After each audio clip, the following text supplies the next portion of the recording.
All right, everybody, welcome to the, we'll call it Rise and Grind. It's 10 a.m., but it's the week 2 Rise and Grind podcast.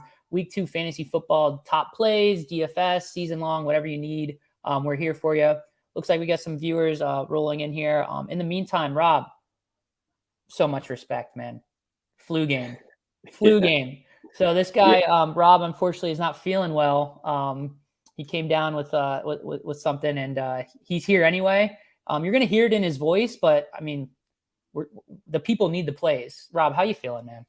Yeah, came down with the old COVID, was feeling like crap yesterday, had an at-home test, took it, came out positive. So at the very least, I got an excuse to grind out fantasy projections all day and watch football all day tomorrow. So Yeah, overall, nothing more than a common cold. Like you said, you can hear it in my voice, but I'll survive, be here for the people, get them their good picks. Yeah. So when I had COVID, I had a similar reaction. It's like us nerds, we really like when we have to stay inside, like at a certain points when I had COVID, like I couldn't even get out of bed. So like I couldn't do anything. But once I had to stay home, like, I mean, we're in our element. We're running numbers. We're doing a lot of stuff here to try and get everybody like the best plays possible. And really, I would love that if people watching this stream can kind of, one, you can take away, like, we'll just tell you who to play to a certain point. On our Instagram, like I will post the actual optimal lineups until DraftKings tells me not to. Some people are tailing them and doing quite well. We'll talk about that in a second. But we would love for you to learn some things because Rob here, he's a meteorologist and I am a data scientist. And our job in our everyday life that we get paid to do is to predict things. And we're applying those principles to fantasy football. And as you can see by this chart, we're having a little bit of success. So let's jump into the review. And I'll talk a little bit about how Rob and I approach fantasy football. We'll keep it brief because I know you guys want some top plays and stuff here. But generally, what I'm doing is I'm taking Gridiron AI's projections, which are machine learning generated. We're not tweaking the inputs. We're not putting any of our own bias in. All it's doing is looking at career, weather, game by game, play by play, snap counts, air yards, all that fun stuff. Everything that matters that correlates with fantasy points. It's going to kind of knock out the stuff that doesn't, keep the stuff that does, and it generates fantasy football projections. I take it a step further, and I'm aggregating it grows every week, about 12 projection sources. And all that means is I'm just averaging them. And a quick story here, Rob. You go to a carnival and you see the guess the bowl or how many jelly beans are in this jar. Here's a tip. If you're ever in a competition like that and you're able to take the average of everybody's guesses, that's going to be more accurate than your guess 9 times out of 10. I'm applying that principle to fantasy football projections, and through 4 slates, 1 week, small sample size, we're up about 550%. In what types of contests? So this week here, the Sunday main slate, I won 98 or 99% of my head-to-head. So that's just me against one other person. That's called a cash game.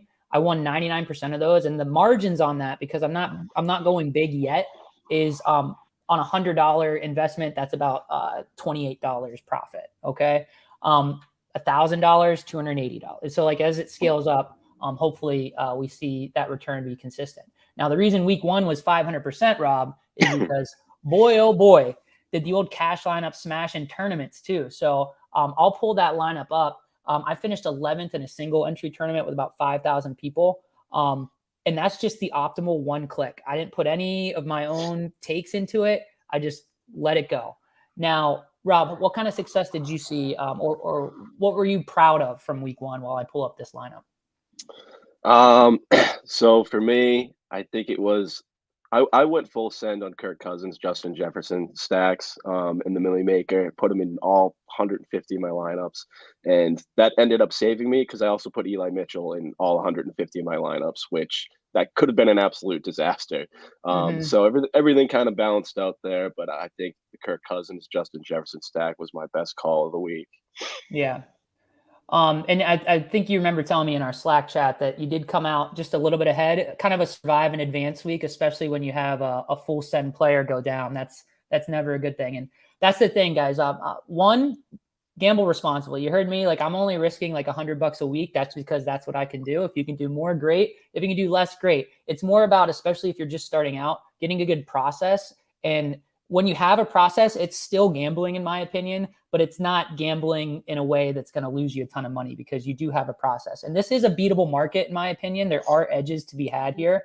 So I would like for everybody watching this or following along with us, like, to be responsible with this. And if you have any questions about how to manage your bankroll, stick to this rule, but ask us questions too. I don't really ever risk more than 25% of my bankroll in any given week, just because I'm never going to be sure enough to full send my bankroll. I'll full send on players, but not on my bankroll. Because I want shots on goal, Rob. Shots on goal. Every week that we get a chance to put our optimal lineup out there and say, hey, just beat the optimal, is another chance for us to come out ahead. And not every week we're going to be 500% ROI, but I'm hoping that we'll have some big hits along the way, and a steady income stream as in those head-to-heads. So. Yeah, to add to that, Nick, I definitely would never recommend going full send on a player if you're going max entry. Putting in 150 lineups with the same quarterback stack and same running back is a little reckless. It's high risk, but it is also high reward if you hit on them. But like you said, do so responsibly. Don't do it beyond your means. Yeah, exactly. So now that that's out of the way, I'm still trying to find this lineup. You'll have to excuse me. How about we jump into some of your just when you were first looking at this slate, what were some of your top plays? And for the people here, watch this. Boom. Okay. Now we're looking at week 2 top plays. What's some of your favorite plays this week in cash games? For me? Yeah, for you. Go ahead. Oh, sorry. Yeah. So this week I am kind of on the Derek Carr, Devontae Adams chalk. Mostly because Derek Carr is just too cheap at 6,200 over on DraftKings, and Devontae Adams saw something over a 40% target share last week in the game. That's the highest projected total on the slate. I'm kind of in on that chalk for quarterback, wide receiver stacks, and then I really like Joe Mixon for running back this week going up against Dallas. They should be heavy favorites with Cooper Rush managing the offense for Dallas. I don't see it being a super competitive game. Leonard Fournette ran all over the Cowboys last week. So, I see the Bengals hopefully getting out to a lead, and then Joe Mixon just running out the clock, maybe getting 100 yards and a tutty or two. All right. So those are Rob's kind of core plays there. And how are you going to approach this week with those plays in mind? So you're kind of locking them into cash. And then how do you treat those plays in terms of if you want to throw in like a GPP lineup or two? Yeah, so I'm probably not playing Derek Carr in a GPP lineup, mostly because of how favored the Raiders are. I don't know if he's going to get that 300 bonus. I don't know if he's going to get 3 touchdowns. I love the idea of playing maybe just Devontae Adams in the tournament, or maybe even just Darren Waller. But actually, kind of going opposite end of that game, I actually like Arizona for stacks in tournaments, because if they're playing from behind, could give Kyler Murray an opportunity to rack up some points with Marquise Brown. And also, I'm confident enough to put Joe Mixon in tournaments. I think when it comes to tournaments and embracing volatility, you really want to focus more on quarterbacks and wide receivers for that. I tend to play it safe with running backs in tournaments, so I'm good with Mixon in either or. Yeah, it seems like the most effective approach, like over a long sample, is to try to pay up at running back where you can. I like to pay up at running back, but try to pay up for one that's not the most popular. So there's some opportunity to do that this week. And I'm excited about this slate because of that. Let's take a step back and just take a look at quarterback here. I'm with you. I think you can go with Derek Carr as your cash game quarterback. He's high projection, high ownership in cash. Like, I tend to think ownership is a good thing because that wisdom of the crowd idea. He's got a pretty tight range of projections from all the different sources. That's what this is. Matt Stafford's also up here. An interesting pick against Atlanta, not a very good team. I don't love playing pocket passers in cash just because their floor is lower than we think, and they kind of depend on touchdowns. So like you said, Derek Carr could get in a game script because they're so favored where he doesn't have to throw the ball a whole lot. Matt Stafford, same. He's also a little banged up with that elbow. They might not force him to throw the ball a ton of times. So I think doesn't look like a popular play, only 7.75% owned. Lamar Jackson against Miami, that game could really shoot out. Miami's pass rate over expectation. It's a metric that measures like okay, we expect you to just pass the ball on 3rd and 10, right? But how often are you passing the ball on 1st and 10? Teams that do that more than we expect have a high pass rate over expectation, thus the name of the metric. And Miami is kind of going from this run first team that we might have thought to more of a pass first team. So that game could shoot out. I'm really excited for the Baltimore Miami game. And I'm probably going to go with Lamar Jackson in my cash game lineups if I can fit him in terms of price. He is 7,400. What do you think about Lamar this week? Yeah, I like that call a lot too. And I also like the over in that game. I think the total right now is like 44.5, and I'm right there with you. I think that game could shoot out. I'm always hesitant on Lamar Jackson when it comes to stacks because he could go off for 120 rushing yards and 2 rushing touchdowns and then maybe like 180 passing yards or something. And that's good just for Lamar Jackson, but I usually try to stray away from stacking him. But if I am, I do kind of like Mark Andrews this week if that game shoots out. So yeah, that's another one that's great play in cash or even in tournaments. I don't hate that one either, given how chalky Derek Carr and Matt Stafford might be this week.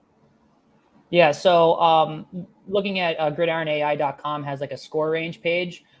We have them at 24-17, which would be the under. That's their median projection. But their ceiling, their 90 percentile outcome scores as a team, we have 32-25, which would absolutely smash the over there. And like I said, Miami is one of those ones in our projections that we might be a little light on their pass attempts, just because they kind of surprised us in week 1. And with the way our projections work, it sometimes will take a couple of weeks for the projections to keep up with that. So that's why we're here, Rob. We can give that context and that color so people can maybe lock Lamar Jackson into their into their cash lineups. And I mean, he's a great tournament play at 7% owned. I think he's going to get steamed up a little bit. I think he'll get more popular over the weekend. But yeah, I like those plays. Kyler Murray, you mentioned, again, even less popular than Lamar Jackson. Let's sort our quarterbacks here by projection. So again, Lamar Jackson and Kyler Murray are our highest projected quarterbacks. I might just lock them in and go full send on those two in tournaments and just see what happens. I'm going to play about 20 tournament lineups, not the full 150. So I may do 10 Lamar lineups, 10 Kyler lineups, and see what I get. One approach I have to tournaments, Rob, is I want to try and make 2 to 3 decisions that I think are different, that are going to separate me from the pack. If I try to make more than 2 to 3 decisions, it's like trying to hit a 5-team parlay.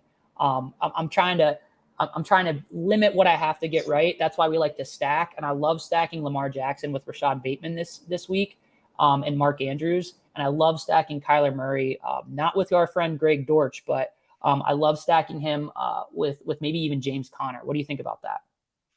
I honestly hadn't even thought about James Conner this week as an option just because, with Arizona being the underdogs, kind of worried about the opportunities he's going to get. He didn't get the same opportunities last week when they were trailing to Kansas City, and that's kind of the same game script we're expecting. I'd be more leaning towards Dortch and Marquise Brown if I'm stacking Kyler Murray. But, we saw James Conner appear in a lot of winning lineups last year when he was flying under the radar. So you could be on something there. Yeah, people just don't want to play him for some reason. I mean, he had cancer. He's got this injury-prone tag. But, I mean, when he's on the field, they're just feeding him. Yeah, especially if they're playing catch-up in that game, he might not be a play. So let's take a look at the running backs and wide receiver options that we have, because I think figuring out who to stack Kyler Murray with is maybe a key for me in it's a key for me in tournaments this week. So I'm also going to put Las Vegas up here because we're going to talk about a bring back. So here are the running backs and wide receivers. So I love pivoting from Derek Carr, who's going to be popular-ish, to Kyler Murray. You could bring it back with Devontae Adams because Kyler Murray is going to be low owned. And I mean, he just has such a sick projection. So don't worry about the chalk here with Devontae Adams. I'm probably going to play him a lot. He's showing up. Let's see how much exposure I have to him. He's showing up in my exposure here at wide receiver for tournaments as my most owned wide receiver. So despite the chalk, he's still in about half of my tournament lineups that I ran. Is Devontae Adams showing up for you at all? Oh, absolutely. He's blowing up in all aspects. I mean, yeah, I really like him this week in both cash and tournaments. But like I said, in tournaments, I'm probably not stacking him with Derek Carr. Mm-hmm. Yeah, so here are the stack partners now for so I'm bringing my Kyler Murray stacks back with Devontae Adams, and we'll just figure it out from there. But if I filter just for Arizona here, I think these players are all in play. Like, I don't know if I want to go back to the well with AJ Green. Like, he might be completely washed, but he's still projecting for about 9 points, and at less than 3% owned, he could be a really sneaky stack partner for Murray, especially if you want to eat a little bit of chalk. I think Marquise Brown's going to see this projection come up a little bit. But yeah, I kind of like a Kyler, Marquise Brown, AJ Green double stack, and then go ahead and bring it back with Devontae Adams. Any take on Zach Ertz? There's still some question about his health. And especially when it comes to tournaments, if you're doing max entry, I try to avoid those potential injuries that could really screw up your entire entries. But if the rest of the crowd has the same feeling, there's some leverage there if you play him and other people are afraid to play him and he goes off. So it's something to consider. He's gonna be he'd ideally be one of Kyler Murray's top targets if he's healthy and he's getting separation and can get open, all of the above. So I didn't see what his latest update on the injury report was from yesterday, but if he's healthy, I like him as a potential stacking option. Be a nice pivot for Marquise Brown or Greg Dortch, who are a little more chalky this week. Yeah, I think I'm. It's going to take a lot for me to get off of Kyler Murray stacks this week. I kind of really love that play. Great pivot off of the chalk and as Oakland, and that game could shoot out, of course. So let's talk about some more top plays. That kind of takes it for quarterbacks and stacks. And folks, we'll get a little cleaner here with our transitions. Bear with us. So let's go to running back. Love talking about running back. Who do you like this week? Let's sort by salary here. What high price studs are you into this week? And you're locking into your lineups. I know you mentioned Mixon. Yeah, so obviously Mixon, and also I think he's going to be a chalky play, but I'm kind of into this week is Saquon Barkley, who isn't overly expensive this week. I think what is he at, like 7,200, 7,300. So 7,300. Yeah, but I also have him as close to being 30% owned this week, so that's another thing to take into account. But yeah, I like Saquon Barkley a lot this week. I'm probably not paying up for Jonathan Taylor this week in tournaments or cash. 9,900 is just so much, and he'll really have to crush it to get his worth, and it makes it just so hard to kind of fill in between the lines there for the rest of your lineup when you got a guy taking up 9,900, especially on this slate where like there isn't really a lot of obvious plays. All the big studs are playing in the primetime games. We don't have Josh Allen, we don't have the Chiefs, so I'm kind of avoiding Jonathan Taylor. Yeah, so I'm looking up right now Alvin Kamara's like history against Tampa Bay, because if he's at 3% and it's basically the same price as Barkley, not a play that I would even get anywhere near a cash game lineup. But that's the one decision that I would make that, like, in the 5% chance that Alvin Kamara outscores Saquon Barkley and he has like a 30-point game, like, people are down on him. They think he's lost a step. We got a lot of couch scouts out there telling me that Alvin Kamara's lost a step. He didn't have a great game. But I mean, I think that he could be involved in this offense just as much as Michael Thomas was last week, just as much as Jarvis Landry was. And it's not something I'm locking in for all 20 of my tournament lineups, but I will have an Alvin Kamara lineup, as he is someone that is, sorry, 1 second, please. As he is someone that is going to project for 15 points and be very, very low owned. What do you think about Alvin Kamara this week? It's not for the faint of heart. Yeah, no, I completely agree. And, one thing we talked about before the show was recency bias, and especially in GPPs. That is something that can either hurt you or it can help you, right? So an example would be Alvin Kamara, right? Recency bias. He had a bad game last week. People don't want to play him. Well, if he's going to be low owned this week and you play him and he goes off, you're going to get some leverage there. And it can go both ways with some of the guys we saw go off last week. I don't think we're going to see Devin Duvernay have another game like he did last week, but people might chase that. So I'm definitely in for the recency bias there for Alvin Kamara. I don't think he has another dud, or at least that many more duds. Tampa Bay was pretty stiff against the run last week, but Ezekiel Elliott looked pretty good against them. He had a few good carries, but obviously he didn't go off there. Yeah. So I do have to. So I'll tell you this really interesting league I'm in. I have to do Saturday waiver bids, and I have to call in, and I'm the only one that can do it. So I'm going to remove myself from the stream for a second. You want to tell us about maybe 3 or 4 other plays at running back you're into this week while I do that? Yeah, no problem, Nick. All right, go for it. All right, so some other plays I'm thinking this week is I kind of like Darrell Henderson this week. He's also a little bit of a chalky play, supposed to be pretty high owned. Right now, I kind of have him at around 25% owned. I think there is a little bit concern that people aren't really sure what that backfield is going to look like this year. Is Sean McVay going to come in this week and just start giving Cam Akers the carries? From some quotes recently from him this past week, that doesn't sound like the case. It sounds like Darrell Henderson is going to be very involved in that backfield, including this week as well. And right now, the Rams are favored at by 10 points right now. So that's just a smash spot for running backs. And this could be a game. If Cam Akers gets the touches, maybe he's a good play too in tournaments. But I don't really think you can go wrong here with Darrell Henderson at 5,700. He's going to get some passing down work, and he's going to get some plenty of rush attempts. And when LA's bleeding out the clock at the end of the game, when they're winning by 10, 15, 20 points, that'll be a good opportunity for him to rake it in. So I like him a lot in cash games this week. Let's see, who else did I have on the radar? All right, what are you telling the people, man? I love that you're in the spreadsheet making some noise here. Let's sort by let's scroll down here. Did you talk about any cheap plays at running back? Because if I sort by ownership, it looks like the popular thing is we're going to be spending up for Barkley this week. People love Henderson. I know he's locked into a lot of my lineups. And it doesn't look like we're getting much below 6,000 other than Henderson. Are there any other running backs under 6,000 that you like this week? Yeah, so Henderson is who we talked about while you were gone.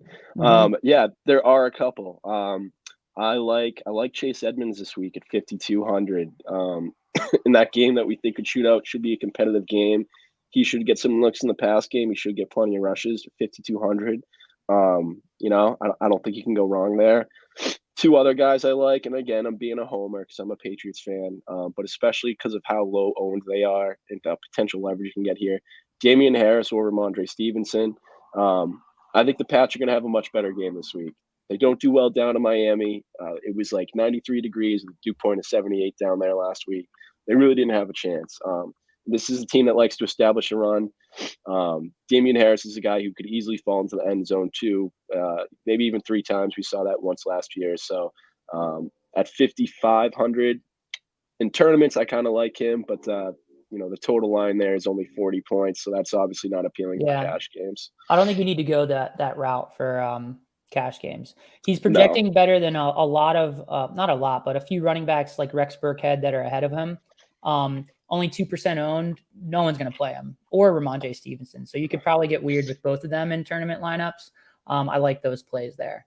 Some other plays that I like, and if you mention them, you can just kind of echo me here. Let's take a look here at my tournaments.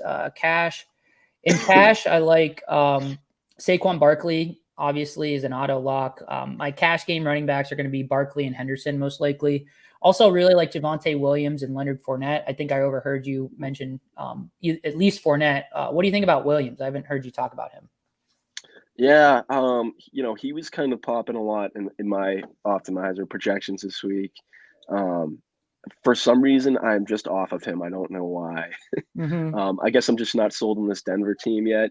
But he got quite a bit of work in the passing game last week. So, that kind of offers some upside and a little bit of a high floor too. I guess I just want to see what really this team wants to do in the red zone. Because the problem is we saw Javonte Williams and Melvin Gordon get some work in the red zone last week, but they both fumbled. Yeah, I guess that's kind of where my uncertainty lies there. I kind of like going with guys like Barkley or Mixon or Henderson, guys I know who are going to get those goal line touches. Anytime there's uncertainty there, I'm kind of turned off by them. But, at 6,500, there's certainly some good value there potentially. Yeah, I highlighted some players here. We're thinking about three things here all at the same time. Well, more so two with cash games. I don't really care about ownership for cash games. Just play the best plays. But when we're thinking about tournaments, it's like a three-legged stool, right? Javonte Williams has the price that we want. He's a little bit of a salary saver for us, below 7K. His projection it's pretty mid, to be honest with you, for how expensive he is. And his ownership projection is just not great. He's the fourth owned running back on the week. So I'm probably going to move off of him. He's not popping up in my tournament lineups as much just because of that ownership. Instead, I would probably rather go down here in ownership and take a look at Christian McCaffrey if I can get up to him. But in the same price range, like nobody wants to play Antonio Gibson, but he's the guy in for the Washington football team. Yes, I know that they're the Commanders, but I'm calling them the Washington football team. Like you said, I like Edmonds as a salary saver from him just because his projection is about 17 points. And there's some running backs down here that are less owned at right around the same price range, like Nick Chubb and Alvin Kamara that project similarly. So let's move on to wide receiver. Probably my favorite position to project just because there's a wide range of outcomes for these guys. Who's popping in the models for you for a wide receiver? All the receivers that are popping for me, I don't really like any of them. And I think that's a product of the slate we're working with this week. But for my cash lineup this week that I put together, I was going with Christian Kirk, 5,700 against Indianapolis. DJ Moore against the Giants at 5,700, and then Elijah Moore for the Jets against Cleveland. So, I mean, you're talking Christian Kirk on the Jaguars, DJ Moore with Baker Mayfield, and Elijah Moore on the Jets. There's nothing sexy about those wide receivers, but I do have Davante Adams in the flex spot in all my cash lineups. Yeah, so I'm probably going to lock in, like you said, I'm probably going to put Davante Adams in every lineup that I have Kyler Murray in. He's popping, like I said, in about 40% of the optimal lineups that I generated. In the optimal lineup, in terms of like the highest projected scoring optimal lineup that I have, I need to sort by projection here. It's a Derek Carr stack, interestingly enough, and it's the second most popular wide receiver. Even if I'm not trying to like force a stack in the optimizer, is Greg Dortch. This might be another stance that I take, one of the two or three that I take. But then I'm almost talking myself out of it because everybody's saying that Greg Dortch is going to be over-owned. Just tell me about Greg Dortch, man. Listen, I don't know what all the hype is about. In my projections, I did not have him anywhere close to what some of the rest of the industry had him at. I want to say kind of like Fantasy Pros, Roto Grinders had him around like 9 points projected. Yeah, we have him at 10, which is we're aggregating all of those sources. So the industry has him right around 10 points. And my projections, I had him much less than that, kind of in the 7 or 8 range. But granted, a lot of my projections are based on recent performances, and he obviously hasn't had that many opportunities to have those yet. So, I don't know. I'm kind of fading him. But again, there's good value there, right? What is he priced at this week? He's at 3,500. So that's why he's in all the models and why he's probably going to be popular. Is just because he's a min-priced wide receiver. He's mispriced this week. Yeah, and definitely in a game where they're going to be trailing and Murray's going to be probably throwing the ball a lot, right? We're assuming he doesn't need to get you that many points in either a cash game or a tournament lineup to really pay off. I mean, if he goes 40 yards and a touchdown, that's all you need out of him. 10 points is plenty. I'm not completely off Greg Dortch yet in terms of not playing him. I think I was coming into the show thinking that I would not be interested. But I'm going to keep an eye on this 11%. At 11% ownership, if only 11% of people in tournaments are going to take advantage of an obviously mispriced wide receiver, someone who's projecting for a lot of targets, not a lot of targets, but basically the second wide receiver in that offense. If it's going to stick right around 11% and I'm confident in that projection, I'm probably going to lock him in as well on at least half of my lineups. Now, this is where maybe this is a little bit helpful. there's a wide range of projections on him. So he's a volatile player. So if his ownership does increase, that means that people are like, oh, we're certain that he's the number 2 and we're playing him. Again, the experts aren't certain about that. If we look at the ownership standard deviation and the ownership range, that's, again, we're not confident in that, just because we're not really sure where he's going to come in yet, but that may change over the next 48 hours. Right below him, I just want to point out, Michael Pittman got downgraded on Thursday and then didn't practice the rest of the week. I'm actually going to be surprised if we see him on Sunday. And I don't know if people are going to react quick enough to pivot off of him onto Paris Campbell or Alec Pierce. So we could see a really, really good leverage play come in on tomorrow on early Sunday if we find out that Michael Pittman is out and people aren't reacting to that news. Between the two, Pierce and Paris Campbell, who do you have as the play? I'm probably going to, all right, in cash games, I'm going to play it safe. I'm going to go with Campbell, right? He's established. He's a veteran, at 3,700. But in tournaments, Alec Pierce probably makes a lot of sense. What is he priced at this week? He's got to be less than Campbell, right? So he's not even showing up in my projections because he's not being projected by enough sources. I think he only got like 1 target last week. It was just happened to be in the end zone and he dropped it. Let's see if we can find him here. Well, if Campbell's only priced at 3,700, I got to imagine Pierce is lower.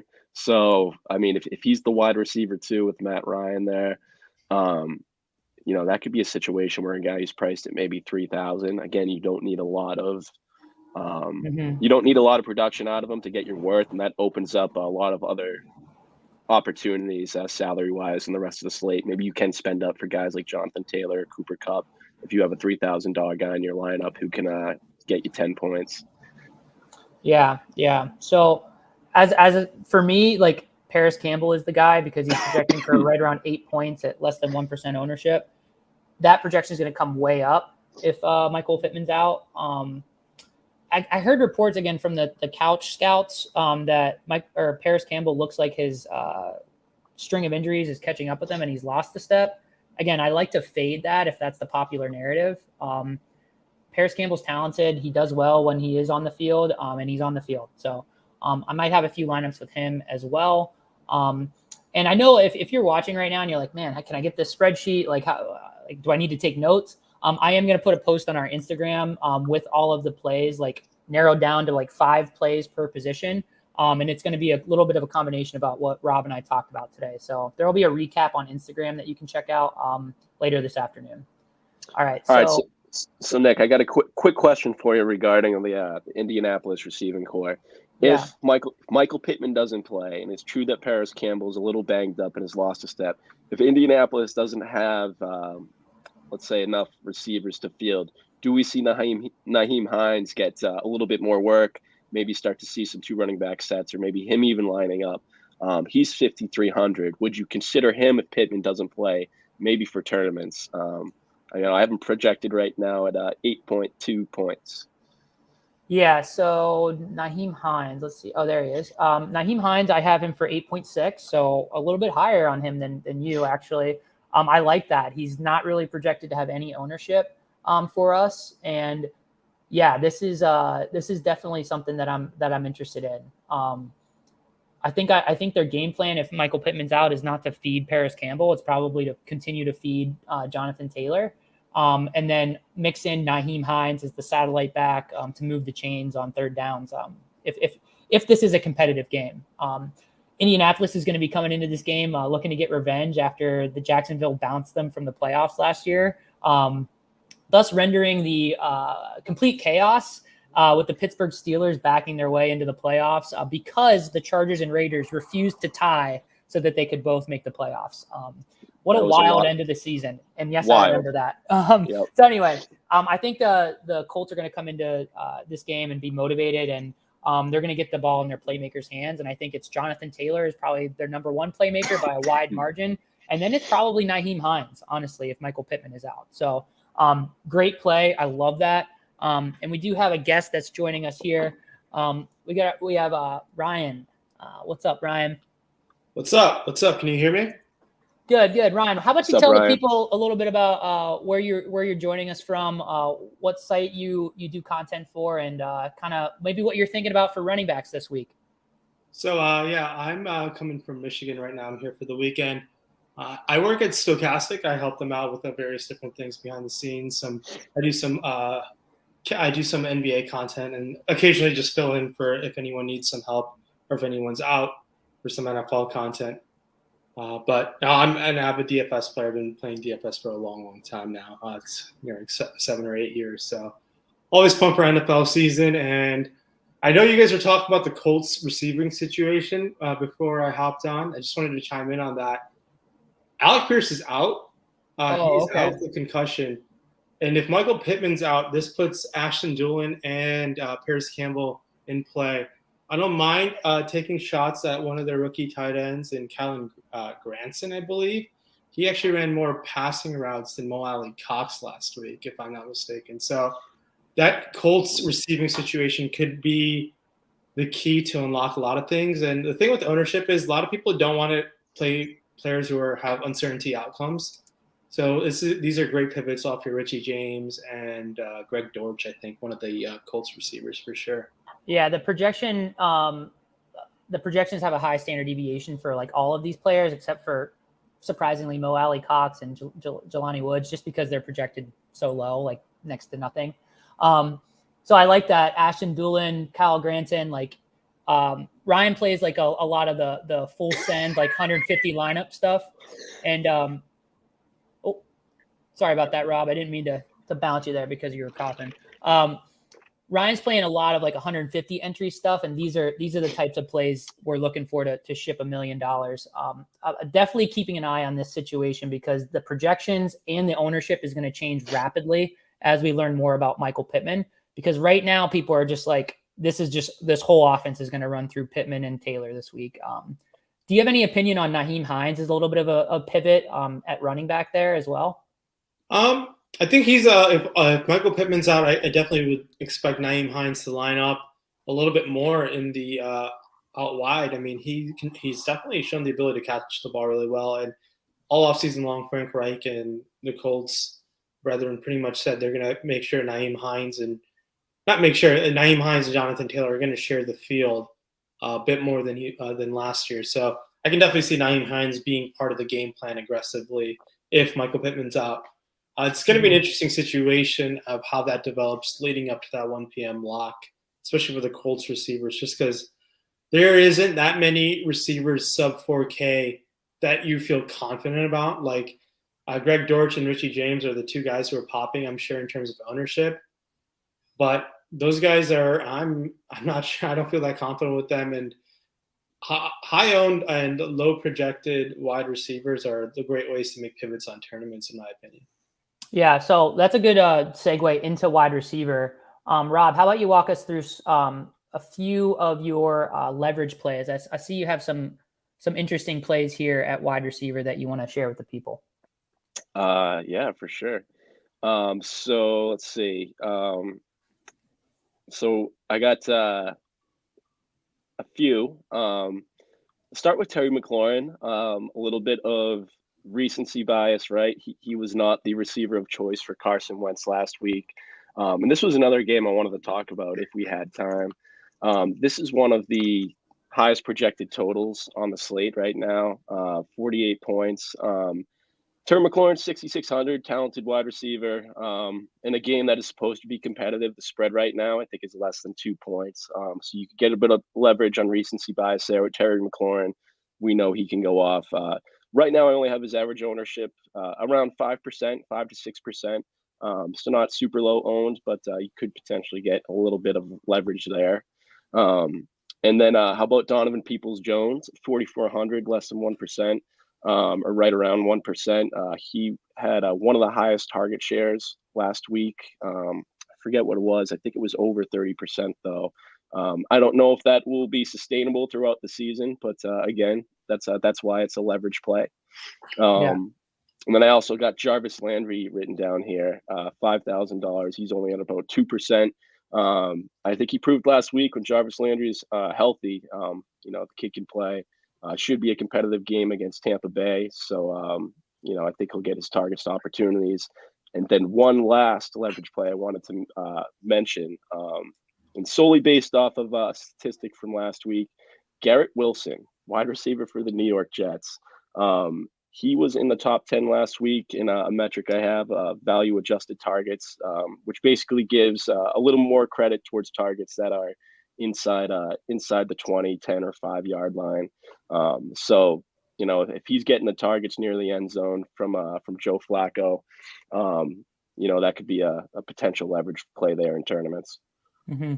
I like that a lot. Ryan, how about you take us through a few of your favorite wide receiver plays at any price point? Yeah, I mean, up top, obviously, I know Cooper Kupp is 9,900, but we were paying that last year in a blink, and I do think we'll be shocked to see his ownership come that 4 p.m. game just because Davante Adams just is blowing out projection models all over the world this week. And fun narrative for him is I think his grandma's going to be in attendance for the first time. Oh, yeah. To watch him play, and I'm definitely full send on the narrative model. Yeah. That we haven't baked that in yet, but that's on the roadmap. I'm all about that. Adams looks fantastic, and I don't mind the other receivers in Oakland. Mm-hmm. Hunter Renfrow, Darren Waller, Mac Hans, only a Millie Maker type of play. Other receivers, Courtland Sutton gets the same matchup Michael Pittman did last week. I expect Sutton to eat. I like Sutton a lot at that price tag. Kind of makes those Russ stacks favorable if you want to loop in Judy or Alberto as well. Other guys who I think can bounce back last week who played bounce back were kind of disappointing. Jacoby Myers, I just think is kind of just the wide receiver one in the New England offense. And I think it's at 4,400. I'm willing to pay for Jacoby Myers. He's the only New England pass catcher that I feel confident in this week. I think his matchup suits him the best. Targeting Detroit defense should be money all season long. Curtis Samuel, Terry McLaurin, Jahan Dotson, all of those guys make a ton of sense. But outside of that, the last guy who I think has had quite the fun week, Trey Lance in his receiving core. I think. Oh, you mean lap dance Lance? I mean, yeah. I mean, that's quite the narrative. I think Trey Lance is ready to go. The only thing is, it's going to rain quite a bit, but it's not going to be a monsoon like it was in Chicago. So, Brandon Ayuk, Deebo Samuel, and Juwan Jennings, all are great, and even better if George Kittle is out. So, I like his receivers a decent amount. And one last narrative. Amon-Ra St. Brown has had 8 receptions or more in 7 straight games, and I think there's some sort of record if he gets it for the 8th one. I think Amon-Ra is solid as well. I know I talked about AJ Green.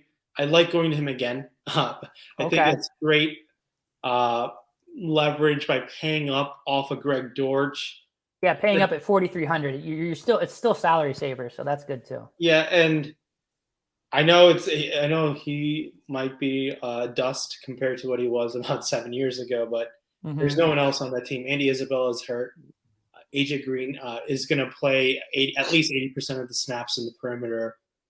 I like taking some chances on AJ Green. With, I believe, Kyle Fuller tore his ACL in Baltimore. The Baltimore secondary is not as strong outside of Marlon Humphrey.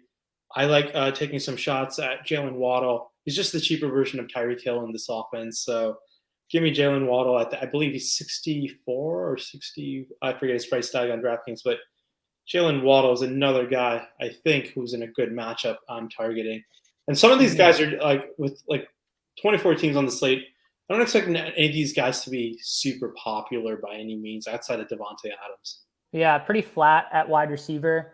I know in my tournament lineups, I have a really wide pool of players that are being pulled into these lineups that I'm running.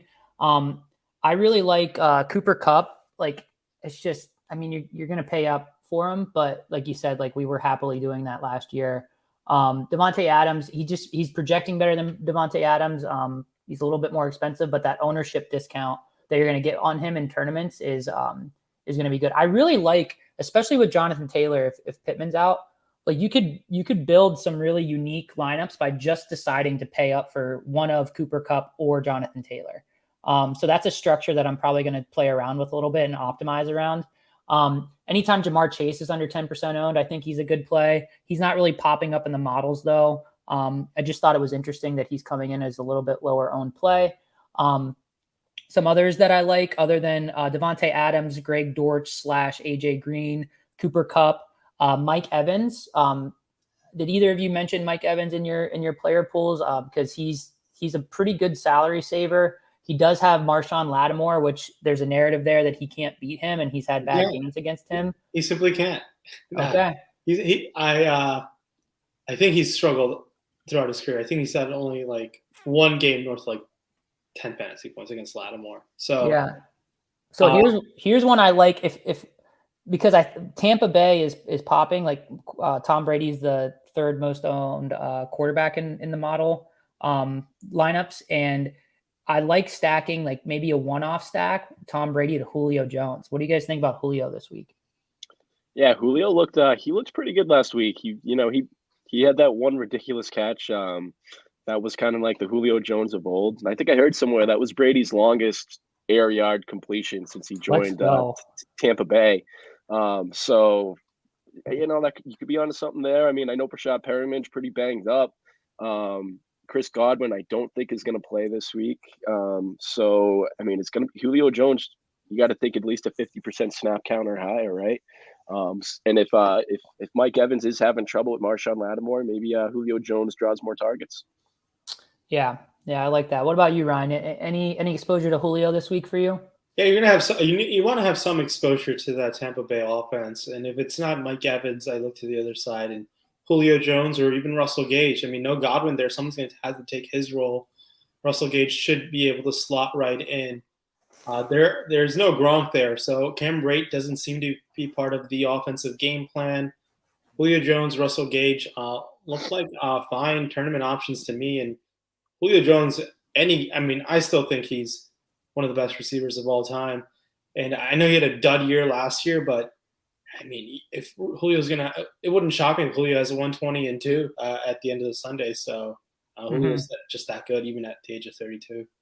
I'm gonna mess around and play a double stack with Evans and Julio and Brady, and just hope that Tampa Bay does something to get Evans away from Lattimore. I think they everybody knows. Anytime everybody knows and everybody thinks they know what's going to happen. That's a situation where maybe there's a $1 million play. So I'm going to close my eyes and play it in at least one of my tournament lineups.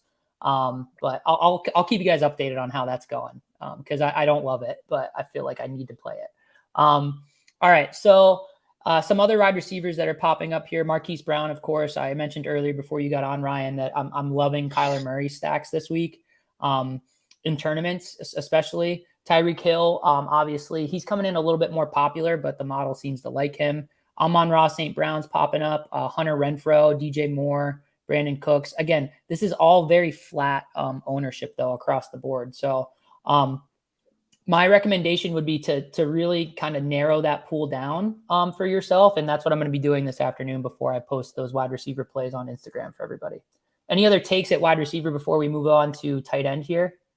So I wanted to mention that for the second straight week, Deebo Samuel is not getting any love.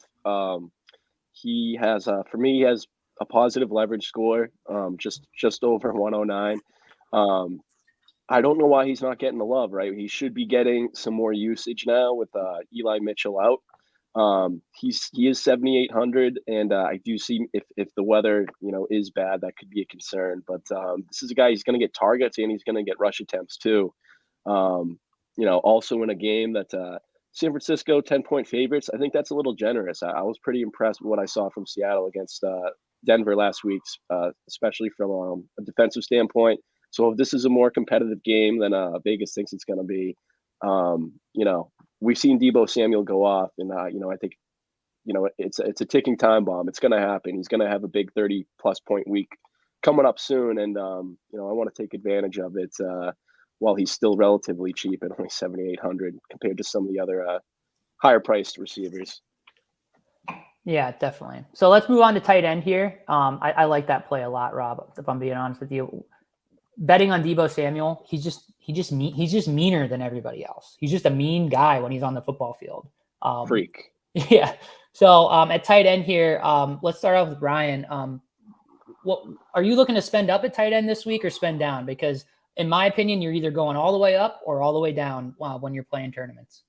Yeah, so tight end is with only you can play two obviously with the flex, but it is a tough situation today. I mean, Mark Andrews is in a great spot, I think, against Miami. I do think he'll find a way to the end zone, but there is some great value to take some chances on in tournaments. Guys like everyone, I like just looking down this list. Andrews, Alberto. I mean, the ownership justifiably so. I don't like going to Higbee or Pitts in the respective matchups that much. Darren Waller looks fantastic. We just saw what Kelsey did to them last weekend. Zach Ertz in that game, bringing it back. I mean, Kyler Murray has to throw somewhere. So Zach Ertz makes a ton of sense. And a lot of people are talking about Juwan Johnson being the tight end 1 in Tampa Bay. He's 2,500. He's getting some love as well. I'm okay with it. I mean, because he opens up some room for you to have that stars and scrubs lineup. So it makes a ton of sense. But it wouldn't shock me if guys like Freiermuth and Hawkinson could be tight end 1. I mean, Freiermuth was pretty outstanding last week. He got a bunch of targets his way. And Hawkinson could get used, obviously, in the red zone as well for Goff in a good game environment as well. I mean, tight end's kind of up for grabs. I mean, outside of Andrews, I mean, obviously you're going to project Andrews to be the lead guy, but there could be some traps based on some ownership, especially a lot of people might even flock to Alberto a little bit more with the situation in no KJ Hamler. So Alberto is going to be fully lining up wide. I do think he's great with Russell Wilson stacks, but I do think he's going to be a popular cash game option if you're not spending up for either Andrews or Waller. Yeah. What about you, Rob? Where are you looking at tight end this week? Yeah, I mean, I'm right there with Ryan. It's such a hard week. I also have Alberto as my my highest owned tight end this week. I have him in pretty much all of my cash lineups. I think Mark Andrews could also have a big week this week. I just don't know if I'm willing to pay up at 6,400. But kind of on your take earlier, Nick, if you do play him at 6,400, it kind of forces you to get different in the rest of your lineup, similar to if you played Jonathan Taylor at running back or Cooper Kupp at wide receiver. So that is something to consider. Someone who just kind of popped up to me now is right in between Alberto and Mark Andrews is TJ Hawkinson at 4,700. I have him at about 6% owned again in this game that is projected to be looks like the second highest on the slate with the 48 point total. I think that could potentially be a good option too in a high scoring game. Yeah. So the ones that are popping for me in the models here for cash, surprisingly, Tyler Higbee, he's kind of the cash game play in terms of the optimal cash game lineup, and I can understand why. 4,200 solid projection, ownership. He's popping up even in tournament lineups as well. So the ranking here is Higbee and then Albert O. So kind of a recommended pay down in cash week. Not all the way down, but down enough. And Juwan Johnson is also in there, and TJ Hawkinson is actually the tournament play as well. So TJ Hawkinson is a talented player. 4,700 is very cheap for someone with his kind of tight end archetype, this athletic target hog in certain game scripts. There's just a lot of mouths to feed in Detroit, and we're not confident in Jared Goff, but he's still projecting for around 11 points, lower ownership and good price tag. So I'm probably going to play a lot of him in the tight end spot. Also looking Pat Freiermuth and Hunter Henry's way. Do either of you guys have, I know I'm a Steelers fan and Rob's a New England fan. What are you seeing out of Hunter Henry? And I'll talk a little bit about Pat Freiermuth. I think Hunter Henry is great in tournaments because he's someone who could easily, get a touchdown or two. He's Mac Jones's favorite target in the red zone. But like Ryan said earlier, I really want nothing to do with this offense. And even like Jacoby Myers has such a low ceiling. But if you wanted to get weird with Hunter Henry in some tournament lineups at 3,600, he could easily pay off. Mm-hmm. Yeah, and Pat Freiermuth, I'm also a Penn State fan. So again, this is not bias. These projections are just spitting stuff out. And I love Pat Freiermuth. It just so happens. But Pat Freiermuth, all he does is score touchdowns. He did it at Penn State. He's doing it for the Steelers. I know a lot of mouths to feed, and we're not confident in Mitch Trubisky / Kenny Pickett, whoever suits up as the quarterback.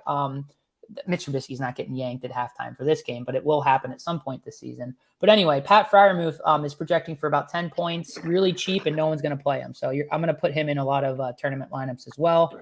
And then I do like Hunter Henry too, kind of for the same reasons, and you get even more of a discount on him. Darren Waller's also showing up in tournament lineups here, and he's, again, not that popular because you have to pay up for him a little bit. What did you see out of Darren Waller last week, Ryan? Yeah, he's essentially the 2A, and Hunter Renfrow is like the 2B there. I know that Devontae Adams is the clear one, but Darren Waller in this great matchup for him against Arizona, so he should definitely eat 5,600. He's kind of like priced in an island. Like there's like no one else in the fives really in tight end. So outside of Dalton Schultz, who's getting Cooper Rush. So I think Darren Waller is an outstanding tournament play. And Darren Waller has that upside to put up 20 plus fantasy points. It wouldn't shock me at all. And he could be a must have to win massive field tournaments. Yeah, I like that. All right, we are getting to our time. I think I'm going to switch the old banner at the bottom to go position by position. We did talk about some of our fades. We talked about some of our plays position by position. That's just the structure of the show moving forward, I think. So let's talk very briefly about defense, and then each of us will kind of give our favorite play of the week. We'll call that our full send play of the week. So defense, it's I got two for you, and then you guys can maybe expand on it. You're either playing the Bengals if you're going to eat the chalk and just decide that 2,200 is too cheap for a defense going against Cooper Rush, or the other one that's popping up in tournaments for me is the Dolphins defense against Baltimore, which is interesting. What do you guys think about the Bengals and kind of eating to chalk at defense versus some of these other options? Yeah, I mean, Cincinnati is just such an obvious choice. I'm probably not going to play them in tournaments. But I mean, at 2,200, it just opens up so many possibilities, and it is against Cooper Rush. And interestingly enough, Nick, Miami was popping in my optimizers too, in my projections. I don't know why against Baltimore. It doesn't really make a lot of sense. And this was a game you and I had talked about before Ryan got on that we think could hit the over and could be a shootout. So I'm probably going to fade Miami there. And then I guess another team I was looking at, if you wanted to pivot off of Cincinnati and also spend the same amount, the Jets against Cleveland, obviously their offensive quarterback situation isn't great. So, maybe Jets get lucky, get a pick six, and you get your money's worth at 2,200. Yeah. What about you, Ryan? Where are you looking at defense this week? It's tough not to look at the Bengals and be like, let's ride with them. I mean, Cooper Rush is below average quarterback. I think the Bengals should be able to control this game from the start.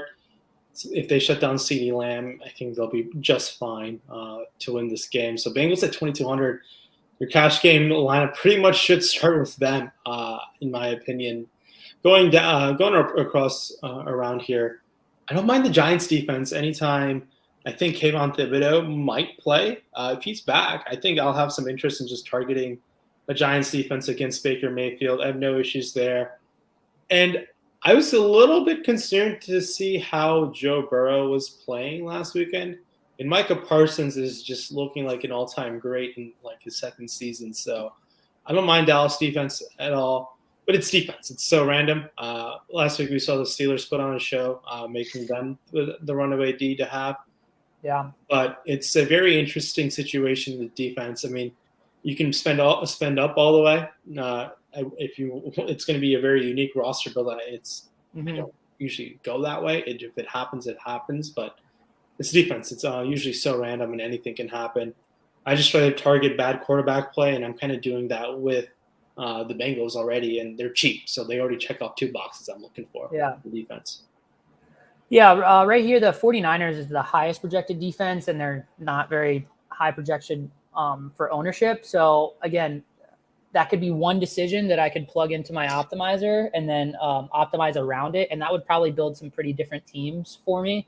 So I'm interested in that. The Rams are the second highest projected defense, and they're a little bit more expensive. So again, that's maybe making one decision like that at each position just to kind of see, like, what if I pay up at defense while everyone's paying down? Like, what happens to my lineups? Those are the types of things that you can do to get different. And that's what you have to do if you want to win big in tournaments, for sure. Either that, or you can just run millions of lineups and then plug them all in randomly and see what happens. That's another strategy. So, but good luck with that. Let's move on to some full send plays. Does anybody want to go first? Joe Mixon. All right, Joe Mixon. Joe Mixon for Rob. We've talked a lot about Joe Mixon. He's projecting really well. No one seems to put him up in that tier with some of these other bell cow backs, but he certainly is. He just doesn't really get the third down work all the time, which is frustrating. But this guy is he's bound to score a few touchdowns, lots of touchdowns this year. He's very much involved in that offense. So love the Joe Mixon play. Ryan, you got a full send play for us? Ooh. At the running back spot, this is tough. Finding pivot, I would say Antonio Gibson. Okay. I like Gibson in the Detroit spot. I just think up until Brian Robinson is out, I think we should be trying to target Gibson in our lineups going forward. Yeah, he still seems a little too cheap for the way he's projecting. He's coming in a little bit behind Josh Jacobs. I think people just want exposure to that game. So a little bit of a good pivot off of some of these other backs in that range. Leonard Fournette, Javonte Williams, you're saving a little bit of money and ownership by paying down, and you're coming down about 2 points in projection. I like that just because Detroit's defense is really, really bad. And Washington's offensive line is pretty solid. So he's going to have a lot of opportunity this week. And he was in a lot of really high-scoring lineups. So Antonio Gibson's a great call. I'll give one for the people at running back. No one wants to play him, but he gets a lot of work, and that's James Conner. So I'm probably not going to full send him, which is the name of the segment, so I apologize, but I'm going to force him into a couple of lineups and see what happens, especially in that game that has a high over-under. Good GPP score as well, along with the Washington-Detroit game. And I believe the other one that's popping right now is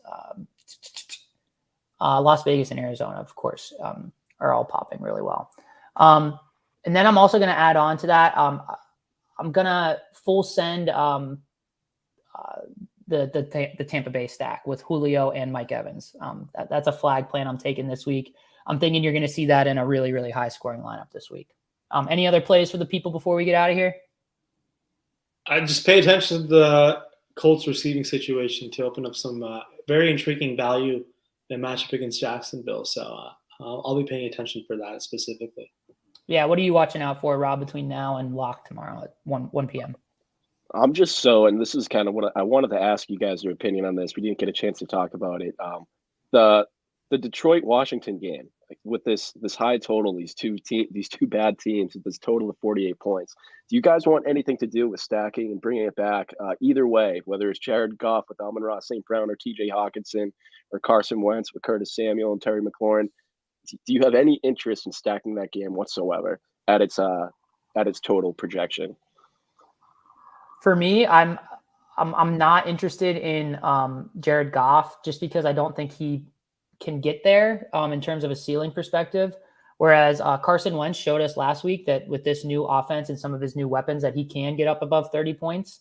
Again, I just think the likelihood of Jared Goff getting you there with a double stack is just so slim. I would prefer probably to do like little mini correlations within the lineup, like a Terry McLaurin, TJ Hawkinson type of situation, and then stack a different quarterback with their receivers. What do you think about that type of strategy, Ryan? Are you doing a lot of mini correlations in your lineups? No, not really. I've been talking to some people who have been much better than me at DFS over the last few years, and they've been back testing the bring back, the quote unquote double stack bring back, and it's based on like the simulation data. It's not all that important to really have a bring back. If it happens, it's fine, but it's I think it became such a crowd loving thing to do, and it's like could be, you can make a case it's like over-owned at times, but Yeah. we haven't fully finalized what that data might look like.